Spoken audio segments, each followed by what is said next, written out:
यार कोई काश साथ में फोटो खींच देता। एक्सक्यूज मी, आप हम दोनों की साथ में फोटो खींच दोगे? हाँ मैं खींच देती हूँ, लाओ दो।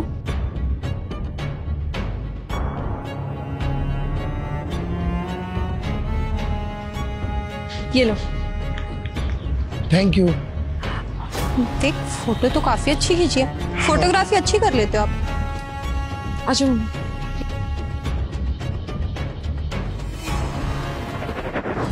एक मिनट पकड़ियो।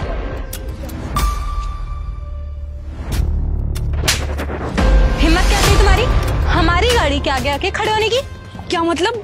ये आपकी गाड़ी है और अगर मैं आपकी गाड़ी में टीक लगा के खड़ी हुई होगी तो इसमें कुछ होगा थोड़ी। मैं बस नॉर्मली खड़ी थी यहाँ पे, गंदी थोड़ी होगी है, बिल्कुल साफ है, आप देख सकते हो। अब तुम जैसे लोग अगर इसके आगे आके खड़े होते हैं ना तो ऑटोमेटिकली ही गंदी हो जाती है, उस पे कीचड़ फेंकने की जरूरत नहीं पड़ती है। ये तुम कैसी बातें कर रही हो? अभी लगता है बदतमीजी देखी नहीं है। तुम्हें पता है अगर कोई हमारी बिना परमिशन के हमारी गाड़ी को टच भी करता है ना, हम उसके साथ वो करते कि वो सोच भी नहीं सकता। और आपने अपनी बेटी को संस्कार नहीं दिए क्या कि ऐसी किसी की भी चीजों को हाथ नहीं लगाना चाहिए?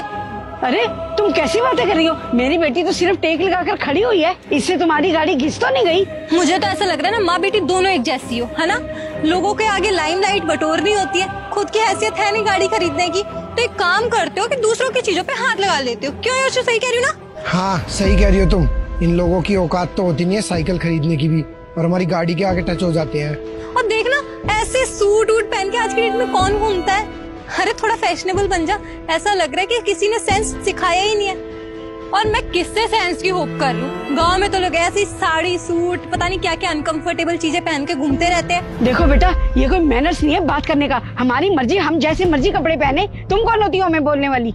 देखो तुमने मुझे थप्पड़ मारा, मैंने तुम्हें कुछ नहीं बोला, और मेरी मर्जी मैं कुछ भी पहनूं। तुम कौन होती हो मेरे को बोलने वाली?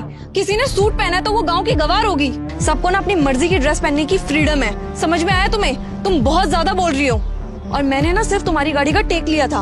अगर तुम मेरे को ये बात आकर के प्यार से बोल देती ना तो मैं हट जाती, लेकिन तुम्हारा थप्पड़ मारने का कोई मतलब नहीं बनता था। हम तुम जैसे लोगों से डरते हैं क्या? ऐसा है ना, तुम जैसे गरीब लोग ना हमारे यहाँ पे झाड़ू पोछे का काम करते हैं, समझ में आई बात? और आप अपनी बेटी को थोड़ा तमीज सिखाइए। कैसे बात कर रही है, लेवल देख के रिस्पेक्ट दी जाती है। तुम्हारा दिमाग खराब है क्या? तुम्हें दिख नहीं रहा कि वो कितनी एजेड है? उनसे तो कम से कम तमीज से बात करो। तुम अपने घर में भी सबसे इस तरीके से बदतमीजी से बात करती हो क्या? आपके माँ बाप ने आपको सिखाया नहीं है कि बड़ों से कैसे बात करनी चाहिए?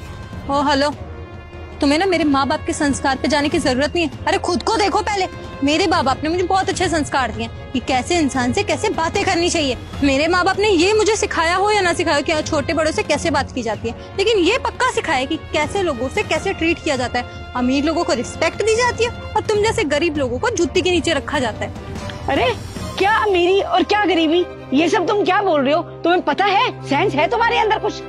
ये मेरी बेटी भी खड़ी है, फालतू बोल रही है। इसे मैंने संस्कार दिए हैं और तुम, लगता है तुम्हारी माँ ने तुम्हें यही संस्कार दिए। जैसी तुम हो वैसी ही तुम्हारी माँ होगी। अरे ओ बुढ़िया, तुम्हारी ये हिम्मत! तुम तब से मेरे से बदतमीजी से बात कर रही थी, मैंने तुम्हें कुछ नहीं बोला, ठीक है? मैं तब से तुम्हारी बदतमीजियां सहन कर रही थी, इसका मतलब ये नहीं कि तुम मेरी मम्मी के साथ भी बदतमीजी करोगी। तुम्हें बोलने का सलीका ही नहीं है, किससे कैसे बात करनी चाहिए।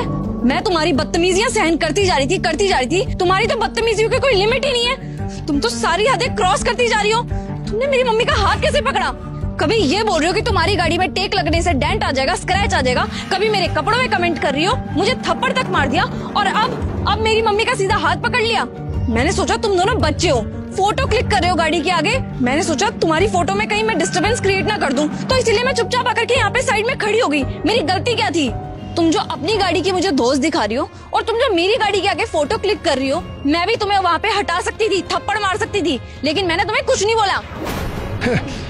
देख रही हो अंकिता, मतलब रोड पे अगर कोई भी गाड़ी खड़ी होगी तो तुम उसे अपनी बना लोगे? अच्छा, तो तुम दोनों को लग रहा है ये मेरी गाड़ी नहीं है।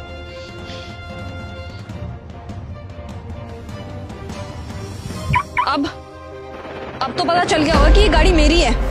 मेरी बेटी अगर चाहे ना तुम्हें अभी के अभी सजा दिलवा सकती है। सजा कैसे दिलवा सकते हो आंटी? मैंने कोई ऐसा गुनाह थोड़ी ना कर दिया। तुम्हें पता है मेरी बेटी IPS ऑफिसर है, वो चाहे ना तुम्हें अभी के अभी सजा दिलवा सकती है। सॉरी मैम, मुझे नहीं पता था कि आप यहाँ की IPS ऑफिसर हैं, वरना मैं कभी भी नहीं करती। आंटी जी प्लीज हमें माफ कर दीजिए, देखिए हमें सजा मत दिलाइए। मैं वादा करती हूँ आगे से कभी ऐसा किसी के साथ भी नहीं करूंगी। अच्छा, तो तुम्हें अब पता लगा कि मैं आईपीएस ऑफिसर हूँ, तो जल्दी से माफी मांग लेते हैं, है ना? और अगर यहाँ पे कोई और लड़की खड़ी होती जिसकी ये गाड़ी भी नहीं होती, तब तो तुम मुझसे पता नहीं कितनी ज्यादा बदतमीजी से बात करती, है ना? हाँ बेटा, तूने बिल्कुल सही कहा। इंसानियत होनी चाहिए इंसान में। अब मेरी गरीबी से कुछ फर्क नहीं पड़ता। हाँ माँ, मुझे तो लगता है इनके पेरेंट्स ने इनको यही सिखाया। इनके संस्कार ना झलक रहे हैं अच्छे से। चलो, इनको समझाने का कोई फायदा नहीं है, लेकिन अगर आज के बाद मैंने तुम्हें ये हरकत करते हुए कभी भी पकड़ा ना, तो मैं तुम दोनों को छोड़ूंगी नहीं। चलो माँ,